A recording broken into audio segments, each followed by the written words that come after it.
Queria também agradecer ao convite que eu recebi hoje, acabo de receber, da União da Juventude Socialista, que fará realizar um evento no próximo dia 11 de agosto.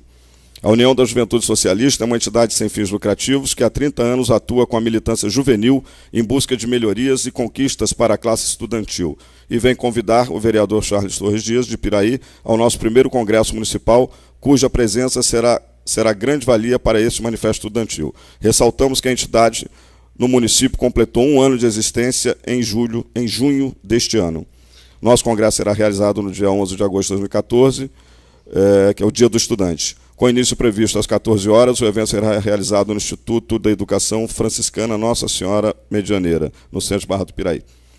Agradeço pelo convite ao amigo Renan, que me encaminhou, e será um prazer poder estar lá e participar com vocês.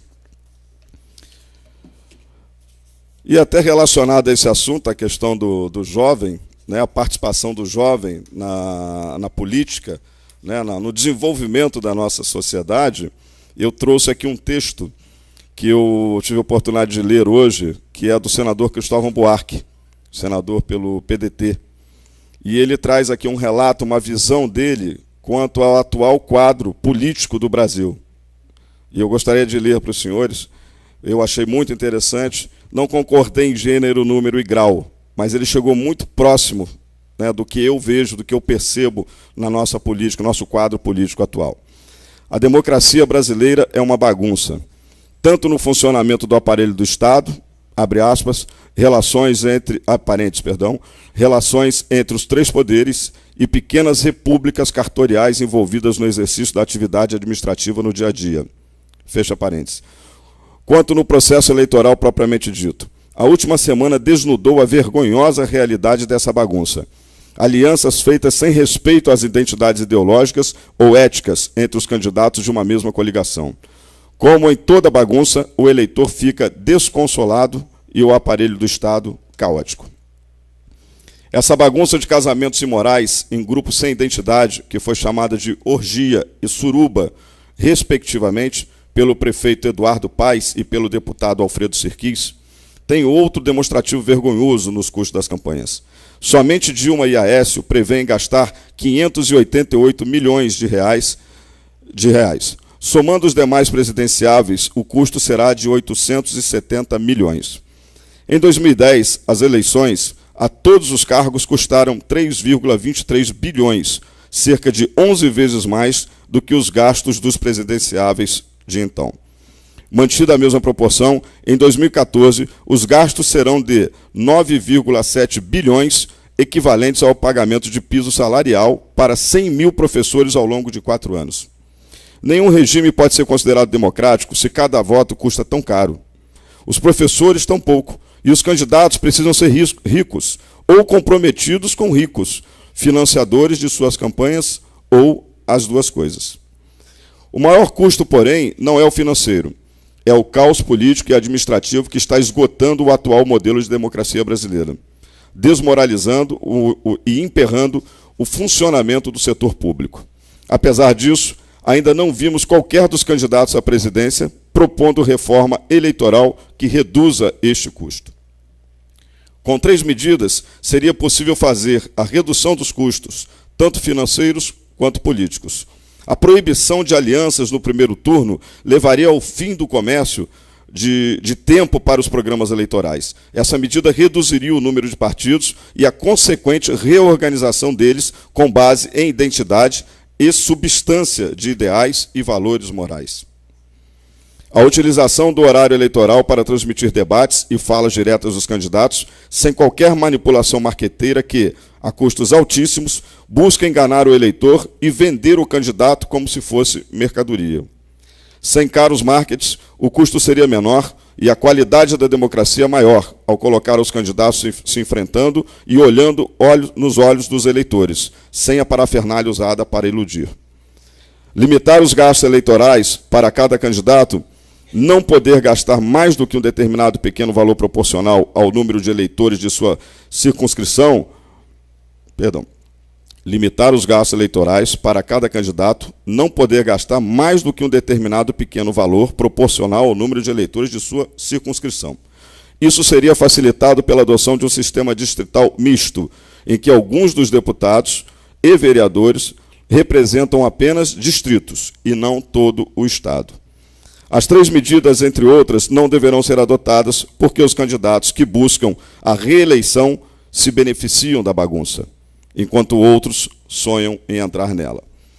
Bom, é um relato de um estudioso, né, acho que todos aqui conhecem, o Cristóvão Buarque, é um defensor da educação, é um político que sempre brigou por mais investimentos na área da educação, e ele realmente resume, ele sintetiza o que vem ocorrendo na nossa política. Esse quadro que nós estamos vendo hoje, assistindo hoje, eu nunca vi na minha vida, eu nunca assisti.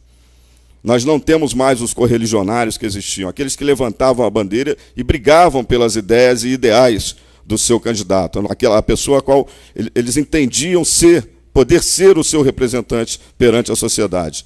Hoje o que nós temos são profissionais.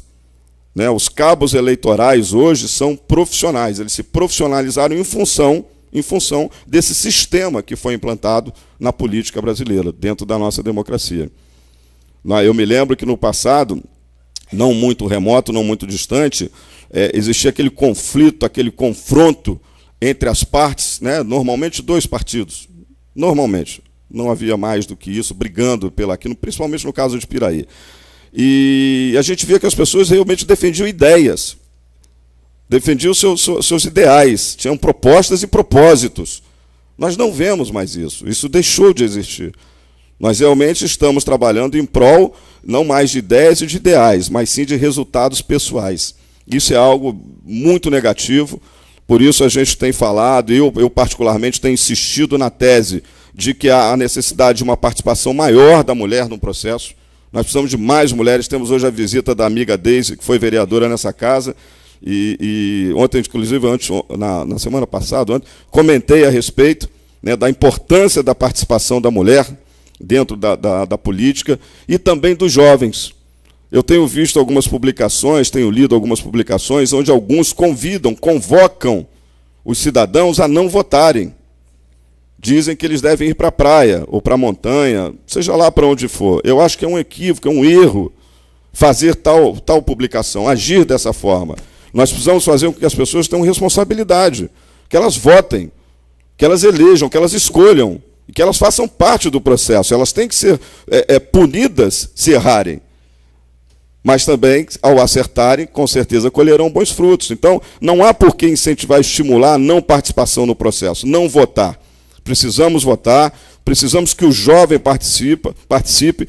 Esse convite aqui é um convite que muito me agrada, poder estar me relacionando com um grupo mais jovem, né, poder estar transmitindo, passando talvez um pouco de experiência, um pouco mais de conhecimento, em função até da idade, eu acho que é uma obrigação nossa. Nós devemos convocar os jovens precisam participar do processo de uma forma efetiva, dando as suas opiniões, participando com as suas ideias. Nós conversamos ainda há pouco, eu conversei com o presidente, com o vice-presidente, a respeito do projeto de lei, a indicação e projeto de lei para a criação do Conselho Municipal da Juventude. Está aqui, o projeto está pronto, está sobre a minha mesa. A Procuradoria vai analisar para ver de que forma nós vamos fazer o encaminhamento. A indicação já foi feita. Podemos fazer em forma de projeto? Se pudermos, o faremos. Para que a gente possa forçar, para que a gente possa obrigar o Executivo a se pronunciar, a se posicionar, coisa que não fez até hoje em relação à minha indicação quanto à criação do Conselho Municipal de Proteção e Defesa dos Animais. Nós precisamos provocar as ações, nós precisamos fazer com que haja uma reação, sairmos da inércia, porque hoje nós estamos num processo de inércia. Então, repito, é importante que a mulher participe do processo, que o jovem participe do projeto, opinando, debatendo, discutindo, questionando, informando. Nós precisamos de todos, senão nós não vamos conseguir mudar esse caótico quadro político brasileiro. Obrigado, senhor.